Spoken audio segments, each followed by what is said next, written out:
Bueno, Gustavo nos dice, los estoy escuchando, y yo creo que se sale de la vaina para decir, escúchame, yo sí me doy cuenta cuando la ropa está húmeda. ¿Cómo No, no no. me...?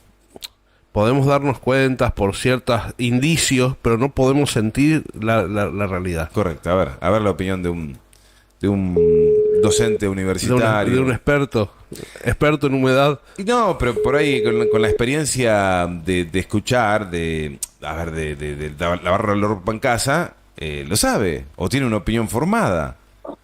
Gustavo, nos estás escuchando, ¿no? Por supuesto, por supuesto. ¿Cómo estás, Es una amigo? polémica terrible lo de la ropa húmeda en días de humedad.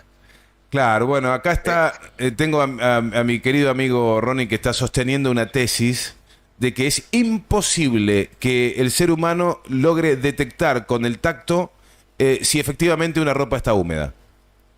la cara. ¿Cómo? La mano, sino la cara.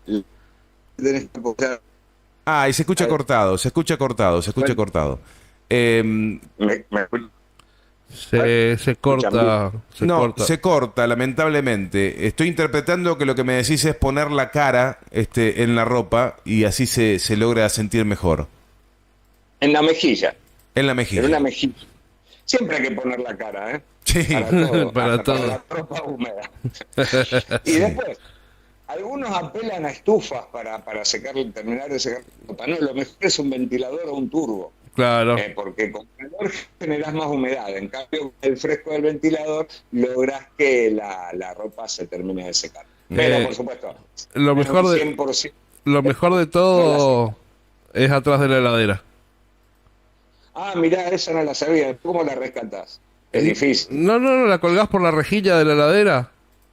Tampoco podés colgar toda la ropa, pero una zapatilla o un calzoncillo, una Y camisa. con el riesgo con el riesgo de que te explote todo. No, no, no, no. Que te hago- No, yo lo he hecho por sí, por toda mi vida. Ah, mirá. No, yo pongo en el tendedero el turbo cuando ya es en casos extremos. Y si no, en casos verdaderamente extremos, y bueno, te quedás con ropa sin lavar y después acumulás y bueno.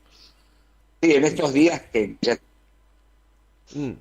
en los días otoñales, ¿verdad que Se corta bastante, Gustavo. ¿Querés que corte y te vuelvo a llamar? dale, dale, dale, Vamos a Ronnie, ¿qué probar. tal? Buen día. Saludé, no te saludé, pero dale. Dale, dale, ahí probamos.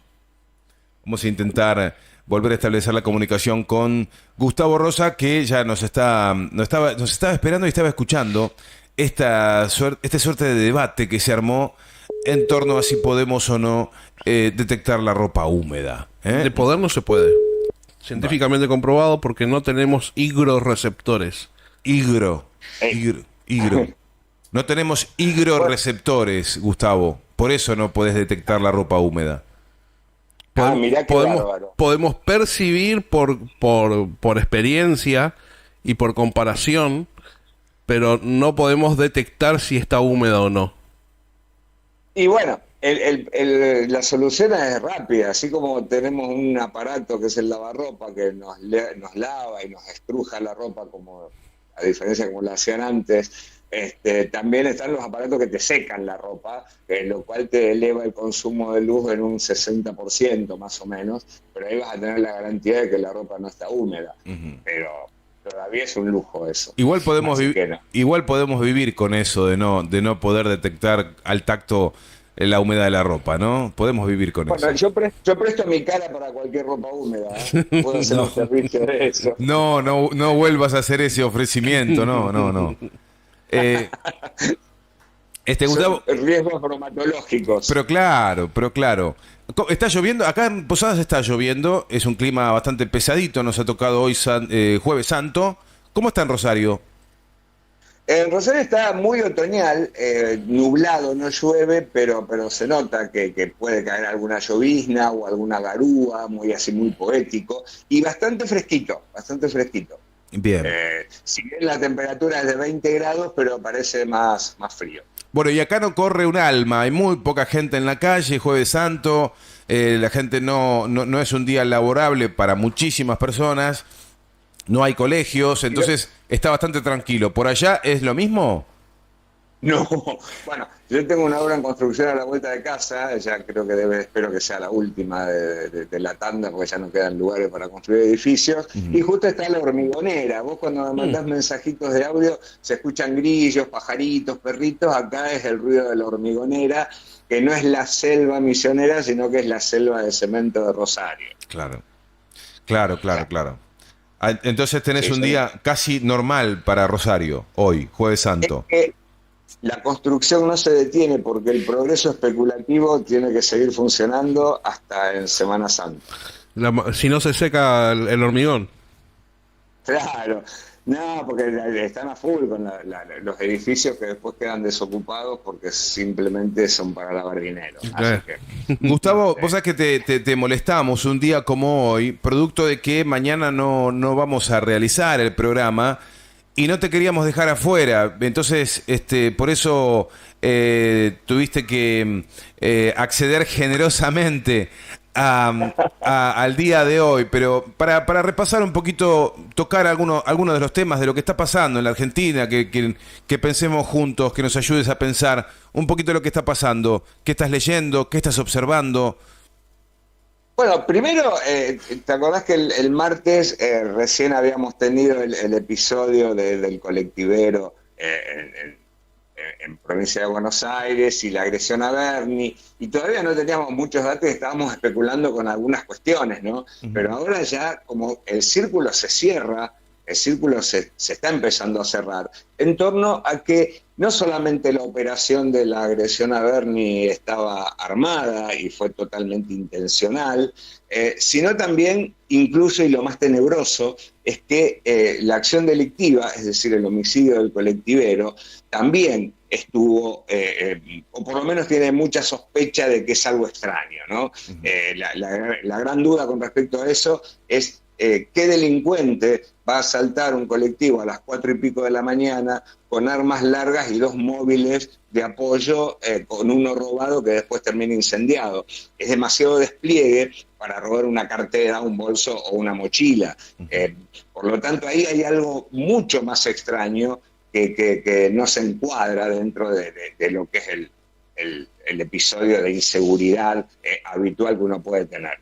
Ese operativo que está detrás del asesinato del chofer Barrientos es prácticamente para un camión blindado o para un asalto a un banco y no para robar un colectivo con 2 o 3 pasajeros. Ahora se puede. Yo creo Sí. que ya conozco la respuesta, pero no puedo creer que exista tanta crueldad o tanto cinismo de un sector de la política que esté dispuesto a tirarle muertos al adversario.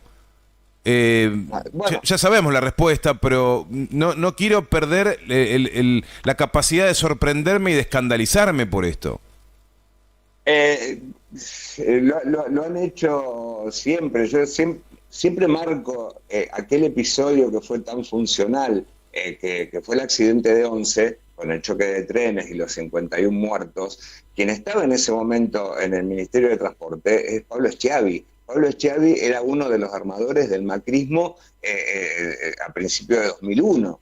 Por lo tanto, Pablo Schiavi, que yo no sé por qué estaba en el Ministerio de Transporte de la presidenta Cristina Kirchner, es un caballo de Troya. Ahora, en ese accidente de Once, que se demostró que los frenos funcionaban y que no fueron accionados por el chofer que estaba en ese momento a cargo y que no apretó el botón de hombre muerto. Es decir, fue un accidente armado que quizá no tenía la intención de matar a 51 personas, pero evidentemente que no fue un accidente. Con todo lo que eso significa, ¿no? Empezar a pensar que hay una fuerza política de derecha en Argentina que es capaz de estas cosas para lograr un caudal de votos. No nos olvidemos 2015, cómo explotaron el suicidio de Alberto Nisman, ¿no? Como buenos carroñeros que son, explotaron el suicidio de Nisman tratando de presentarlo como lo más inverosímil, que era un asesinato en un lugar donde era imposible que se metieran 2 personas más en ese baño. con el departamento cerrado por dentro, y lo transformaron en un asesinato. Bueno, es decir, Y hay pruebas lo que evidentes hicieron, de que no solamente... lo que ¿Cómo? Sí, hicieron perdón. con Aníbal Fernández. Claro, La- exactamente, lo que hicieron inventando a Aníbal Fernández la- como el ideólogo del triple crimen de la efedrina, metiéndolo con la morsa, entrevistando a delincuentes, la diputada Carrió metiendo a Salerno en el living de su casa para que lo acuse a Aníbal Fernández y no tuvieron consecuencia. Por lo tanto, ¿cómo lo van a hacer? ¿Un intento de homicidio contra la vicepresidenta o un homicidio real contra un chofer para echarle un muerto al gobernador de la provincia de Buenos Aires, que todas las encuestas lo dan como imparable en su reelección? Ahora, pero Entonces, Gustavo, había compañeros que, viste que siempre los primeros minutos son de gran confusión ante un hecho que rápidamente lo capitaliza, por ejemplo, lo hizo Juntos por el Cambio, y después se fue descubriendo que había reuniones políticas con estos mismos sectores de choferes de colectivo, donde se veía estos que agredieron a Sergio Berni junto a Patricia Bullrich, pero eso después se supo. En el momento, la onda expansiva de la noticia, muchos compañeros nos decían, bueno, pero no querramos mezclar la política con un hecho luctuoso y doloroso como la muerte de un chofer. Pero resulta que sí había que hacer una lectura política o sospecharlo en el momento inmediato donde se conoció la noticia y donde rápidamente le estaban sacando rédito político los caranchos del macrismo.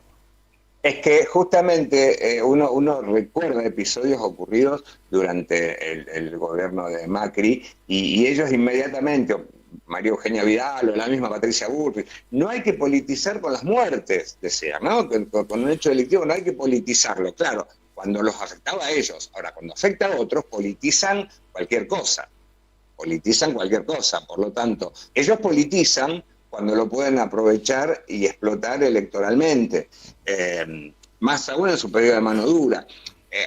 Leí en la Izquierda Diario, leí una especie de crónica de lo que fue la visita de Patricia Bullrich al gremio UTA, donde se ve por primera vez ese cartel, y realmente gran parte de los trabajadores se fue cuando apareció Patricia Bullrich, porque lo que iba a proponer Patricia Bullrich era darle más apoyo a las empresas y precarizar aún más a los trabajadores. Por lo tanto, la postura de Patricia Bullrich no fue ir a apoyar a los trabajadores realmente, sino operar para generar un caos, para generar una discordia, que gran parte de los trabajadores de UTA se fueron. Así que hay ahí una movida que ya se venía pergeneando, que ya estaba más o menos pensada. Ahora, llegar a demostrar que el homicidio del colectivero fue un armado pro, tétrico, y que ya realmente si se llega, porque ya con el intento de asesinato de la vicepresidenta ligado a Luis Caputo, y que ahora se puede llegar, porque la sola sospecha ya debería dejarlos afuera, porque uno no puede pensar que esta gente es votable, que es democrática. Realmente, si son capaces de eso, ¿cómo la van a votar como presidente a Patricia Bullrich o a Horacio Rodríguez Larreta, que forman parte de ese espacio político con estrategias tretas, más que estrategias, tan truculentas para acceder al poder y ensuciar al contrincante? ¿Y sabés cuál es la teoría que tengo, Gustavo? Yo me quiero sumar a lo que hace algunas semanas atrás charlábamos con el ex juez Carlos Rosansky y nos explicaba que hay toda una estrategia o ingeniería legal y demás que la definió como el absurdo, ¿no? El absurdo. Utilizó esa palabra y nos intentó explicar que los jueces, los abogados, los doctores en leyes y demás están preparados para un montón de escenarios, pero no están preparados para el absurdo. Y es ahí donde quedan boyando en el aire sin poder responder a estrategias que los sacan de la cancha. Creo que también comunicacionalmente y estratégicamente en la política, esta oposición que tenemos nos empujan a situaciones absurdas. Es decir, la población general creerá que ellos son capaces de semejante barbaridad. Sería absurdo creer eso. Y creo que por eso Claro. se animan a hacerlo. No, pero aparte el absurdo no solamente con estas cuestiones tan oscuras, ¿no? Y tan que serían realmente considerados homicidas a ellos mismos, por más que sean solo los ideólogos, sino también contradictorias. A ver, tenemos uno de los candidatos a presidente de Juntos por el Cambio que estaba a favor de una coparticipación desigual en favor de la provincia de Buenos Aires, de la ciudad de Buenos Aires.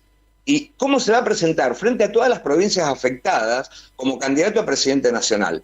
La otra candidata es la que dijo que hay provincias que no producen nada y gastan, gastan, gastan. Entonces, ¿cómo va a ir a las provincias a hacer campaña? ¿Y quién la va a votar en campaña?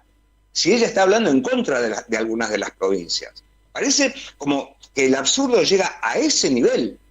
Y más aún, pensando que puede haber votantes, trabajadores, que están o en situación informal o formalizados con alguien que les va a prometer que van a establecer una reforma laboral que los va a perjudicar mucho más. Entonces uno no entiende, el absurdo es también ese, porque rompen toda lógica, rompen la lógica de seguir pensando en que un grupito de familias argentinas sumamente privilegiadas tienen que seguir potenciando sus privilegios para que al país le vaya mejor, en detrimento de la gran mayoría del país, que ya está sufriendo muchísimo con las condiciones económicas en las que estamos. Entonces, parece que el absurdo no solamente es judicial, el absurdo es de razonamiento, de coherencia. Las contradicciones son monstruosas. Es como que si tipos no... que te hablan, Ajá. tipos que te hablan que están favoreciendo la educación y que hablan constantemente de la educación, cuando sistemáticamente reducen y subejecutan el presupuesto educativo. Gustavo, ahí ya lo decía el exfuncionario Esteban Bullrich, que decía que teníamos que acostumbrarnos y disfrutar de la incertidumbre. Exactamente. Comer y descomer, había dicho un funcionario pro. Tenemos que estar acostumbrados a comer y descomer. Y Fraga... La campaña del desierto. Hablaron de eso en su momento. Y Fraga, que decía que se creían que un empleado podía tener celular, tele, auto, vacaciones, todo junto con el sueldito de... poco más y nos dice ese sueldito de mierda. Exactamente, porque y encima es la lógica de esa minoría que todo lo que nosotros nos podemos permitir de goce o de disfrute es inmerecido, por eso también incorporan esto de la meritocracia, ¿no? Para ellos, para esa minoría, el país es de ellos. Nosotros vivimos de prestado, nosotros que somos los que producimos, los que consumimos, los que realmente no podemos evadir impuestos, somos los que estamos de prestado en un país que es de ellos. No estamos... Y por eso Gustavo, nos maltratan de esa manera. ¿No estamos en un teatro de operaciones que no nos metieron en su propio teatro de operaciones y hay que salir de ahí? Es que mientras no haya una contrapropuesta, mientras no se dispute políticamente, se enojen quienes se tengan que enojar, no hay posibilidad de salir de este atolladero.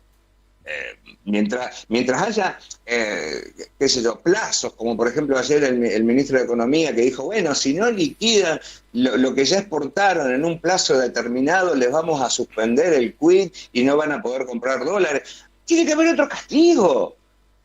No puede ser que les den plazo para los especuladores.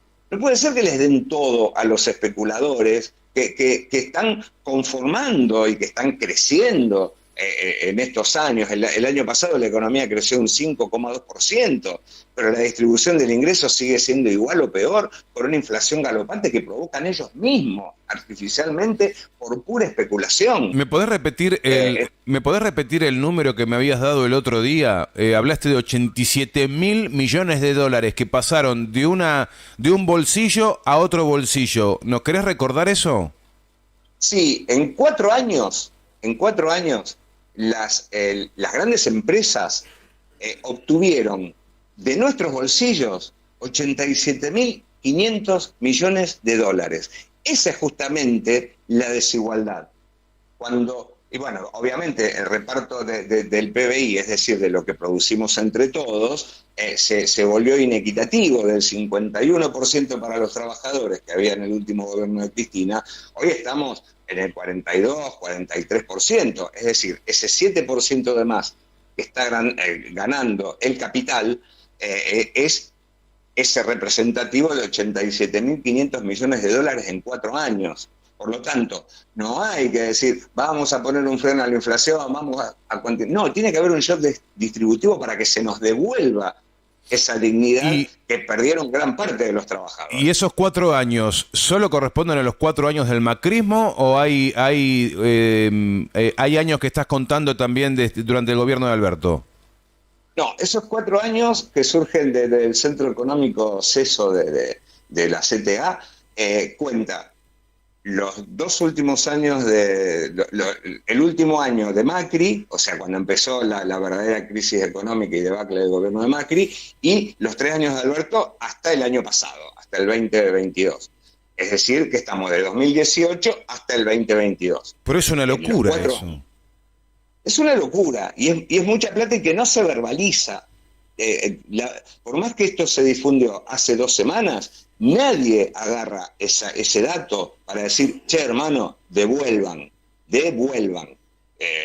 bajen los precios. Esencialmente, porque es precisamente lo que más afecta a la hora de elegir un candidato, es esta locura de la inflación que estamos teniendo de manera constante e injustificada, vuelvo a insistir en esta cuestión, y que no se logra con acuerdos, no se logra con sonrisitas. Esto hay que enojar a sectores, hay que realmente demostrar de qué lado está un gobierno, si está del lado de los grandes empresarios que nos siguen explotando o del pueblo trabajador y no trabajador. Porque además siempre hay que recordar que tenemos una tasa de desempleo muy, muy baja. Hay que tomar medidas que les gusten a ellos, como las que toma Estados Unidos cuando está en crisis. Favorecer a los bancos. Que es lo que hizo Franklin Delano Roosevelt cuando fue la crisis de los 30, cuando asumió su presidencia en el 33, llamó a todos los grandes empresarios, los encerró con llave de afuera del despacho Oval y les dice, bueno muchachos, o arreglamos cómo vamos a hacer con los precios, porque se había venido una escalada inflacionaria para ellos también, como ahora, o arreglamos, o están los muchachos del IRS esperando para salir a las empresas a ver cómo van los números. Sí, bueno. Y de acá no sale nada, onda pistola en mano, dice, de acá no sale nadie hasta que no arreglamos los números. Bueno, eso fue el New Deal, y aparte que ahí empezó el keynesianismo en Estados Unidos, también como un freno al avance comunista, claro. Digamos todo en este sentido. Pero es que no tiene que estar la amenaza de revisar los números se tienen que revisar siempre. Sí, pero digo, acá no hace falta revisar tantos números, porque tenés la ganancia de las empresas que está declarada ante la FIP y ante la regulación de empresas, donde tienen ganancias de 170, 180%, sin invertir un centavo, simplemente vía inflación, claro, vía aumento de precios. Entonces, a lo que me refería es, si va a poner mano dura, si a ellos les gustan tanto la mano dura, ponerse en mano dura con los que corresponde. Pero todos sabemos que la ancha avenida del medio vino para arreglar ciertas situaciones. No, y para blanquear también, y para decir de qué lado se está. Mira, yo estoy leyendo un libro de Gabriel Gomaro, que ya lo estoy terminando, que habla de cómo se conformó el PRO y cómo ganó las elecciones en 2015, y lo que pensaban los empresarios de los últimos años del gobierno de Cristina, ¿no? Para los grandes empresarios, cualquier atisbo de control de sus cuentas es autoritarismo, es comunismo, es chavismo, es venezuelización de la economía, es una falta de respeto a la libertad, a la propiedad privada y a la libertad de comercio. Es decir, cualquier injerencia del Estado en el control de las empresas es tomado como autoritario, es tomado como algo agobiante. Por supuesto que para los subsidios sí, bienvenido sea, porque estamos subsidiando entre exenciones, beneficios, plata directa, con un 4,5% del PBI a grupos empresarios que no necesitan ningún subsidio, mucho más que lo que se destina a los planes sociales, ayuda alimentaria, etcétera, etcétera. Por lo tanto, bueno, esas cosas hay que verbalizarlas, hay que visualizarlas, hay que ponerlas sobre la mesa. Decir, bueno, ¿quieren que bajemos el déficit? Sacamos los beneficios y las exenciones para todas las grandes empresas que no lo necesitan. Claro. Gustavo, gracias, Bueno. gracias por estos minutos y preguntarte si ayer te compartía la entrevista que bueno, nos dejó muy contentos, que fue al padre Paco Oliveira. ¿La pudiste escuchar? Hacenos una pequeña devolución. Bueno, la verdad que conmueve el compromiso, la entrega que hacen no solamente el padre Paco Oliveira, que es la cara visible, pero sino muchos, cuando él contaba que había gente que iba a cuidarlos mientras ellos dormían durante la noche, el acompañamiento que tuvieron y que realmente debería haber, ahora el 13 de abril se está planteando una marcha, una concentración frente a los tribunales. Bueno, estas movidas de huelgas de hambre, permanencia, campamento, acampes frente a los tribunales, tiene que ser una constante. Tenemos que estar todos los días, gente de distintos puntos del país, alguno que vaya ocasionalmente, gente que se ponga las pilas y que vaya cambiando la posta para que la presencia en contra de la Corte Suprema de Justicia y de muchos de los jueces de Comodoro Pi y fiscales, que en este momento están enloquecidos tratando de cubrirse y defenderse con todo lo que está saliendo a la luz en el juicio político que se está haciendo en el Congreso. Bueno, hay que darle la estocada final, constante, desde el discurso político también. No solamente los funcionarios que son entrevistados en algún canal de televisión, sino el propio presidente constantemente tiene que hablar de que esto es antidemocrático, de que no pueden tomar la justicia por asalto para beneficiar un puñado de empresarios y exponentes del macrismo, porque es así.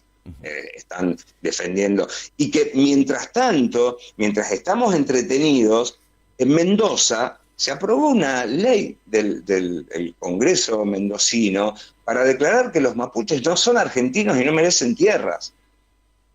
Es decir, que mientras nosotros estamos entretenidos con la justicia, hay provincias que están haciendo ensayos para ver de qué manera seguimos desigualando más a nuestra sociedad, seguimos despojando más a los habitantes de este país.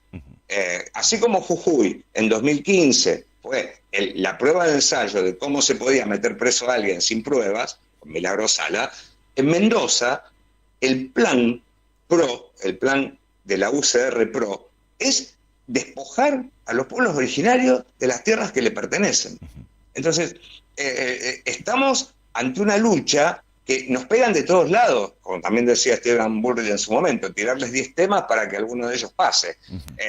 Entonces, bueno, estamos distraídos, no distraídos, abocados a solucionar algunas cosas, o por lo menos enfrentarnos a ciertos monstruos, pero por el otro lado nos están generando monstruos cerca de la cordillera. Entonces, bueno, hay que estar muy atentos, tener 1000 ojos para ver de dónde está viniendo el golpe. Porque actúan así, en simultáneo. Son operativos comando que te golpean un funcionario de seguridad en la provincia de Buenos Aires para dificultar la carrera en la reelección a Kicillof. Por el otro lado te están atacando a los mapuches, por el otro lado te están atacando a la educación, y es así, y te atacan con la justicia, y constantemente están pergeneando maldades, porque son así. Y después está lo de Milei. Es que eso me parece muy interesante. Yo como para seguir con esta derecha destructiva. Este muchacho que tiene casi mi edad, que se plantea como un rebelde, como un antisistema, como una anticasta, la casta política. Bueno, salió la denuncia de que estuvo 25 años trabajando como asesor en el Congreso, y ahora la empresa de investigación Gnosis, que es una empresa que ofrece servicios de investigación por 1.400 pesos masiva, una o sea que no es muy caro. La empresa Gnosis, que es una de las más prestigiosas en este tipo de cosas, realmente demostró que en la FIP constan datos, y en la ANSES también, de que Milei estuvo trabajando para diputados de la Nación entre abril de 1994 y diciembre del 2020. Ñoqui de recién, aquello. claro, y recién renuncia a fines del 2020 para presentar su candidatura en el 2021. Brindaba servicios de asesoramiento, dirección y gestión empresarial. Chanta, chanta, chanta. Exactamente, y está bueno que por lo menos la sospecha que generalmente, y acá hay datos de la FIP, y de la ANSES, donde él consta que estuvo trabajando esos 26 años en el Congreso, siendo parte de la casta, cuando él se presenta como el rebelde joven, despeinado, etcétera, etcétera. Tremendo. Pero Gustavo. era el monstruo, ¿viste? Sí. Agarrémonos de esas cosas. Bueno, dado que no nos van a dejar descansar y que vamos a estar de sobresalto en sobresalto, te invitamos a reencontrarnos el martes para seguirla. Bueno, con respecto a lo de la Semana Santa, bueno, obviamente yo no soy, hace mucho tiempo que ya dejé de ser católico y hasta por renunciar al catolicismo soy considerado hereje por el Vaticano. Y es verdad eso.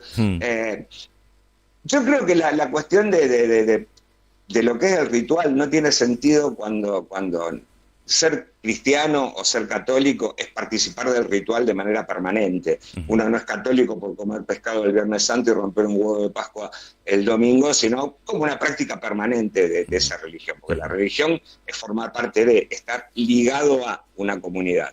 El que no va a misa durante todo el año y después come pescado en Semana Santa es un hipócrita o una especie de seguidor de una tradición que no tiene verdaderamente ningún sentido espiritual. Claro. Y como decía antes Ronnie, la cuaresma, que es desde que termina el carnaval hasta el día de Pascua, en una época era todos los días, no solamente los viernes, la abstención de carne, sino todos los días. Así que bueno, era el sacrificio que se hacía para estar preparado para recibir la Pascua. Genial, Gustavo, te mandamos un abrazo grande, seguí disfrutando de la jornada, gracias por estar con nosotros y nos reencontramos el martes. Buen fin de semana largo. Exacto. Buen fin de semana largo. Exacto. Bueno, nos vemos el martes y muchas gracias. Dale, abrazo enorme, hasta pronto. Gustavo Rosa, licenciado en Letras, docente universitario, residente en Rosario, un amigo de la casa, un compañero comprometido, conversando con nosotros, haciendo la mañana de Radio Lateral, ayudándonos a pensar.